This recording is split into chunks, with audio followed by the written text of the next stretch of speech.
Ma'am आजकल caesareans बहुत ज़्यादा हो रहे हैं, तो उसका क्या कारण है?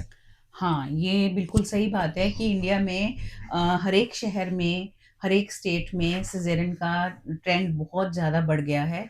और हमारे यहाँ मैं देखती हूँ कितनी बार हम पेशेंट की नॉर्मल डिलीवरी चाह रहे होते हैं करना, पर पेशेंट ही ब दर्द लेने से इनकार कर देते हैं। बहुत सारे पेशेंट्स आजकल ऑन डिमांड सिज़ेरियन करवाते हैं। दूसरी बात ये है कि पेशेंट किसी भी तरह का हल्का-सा भी रिस्क नहीं लेना चाहते।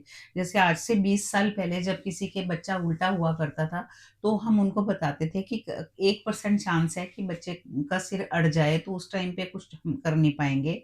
तो पेशेंट बोलते थे कोई बात नहीं, आप नॉर्मल डिलीवरी ट्राई कीजिए, अगर कोई प्रॉब्लम आएगी तो देखा जाएगा। पर जैसे ही आजकल हम ये बात बताते हैं कि 1% केसेज़ में बच्चे का सिर अड़ सकता है, तो वो एकदम से इनकार कर देते हैं कि नहीं, हमें नॉर्मल डिलीवरी नहीं करवानी, हमें अपना बच्चा 100% सेफ चाहिए।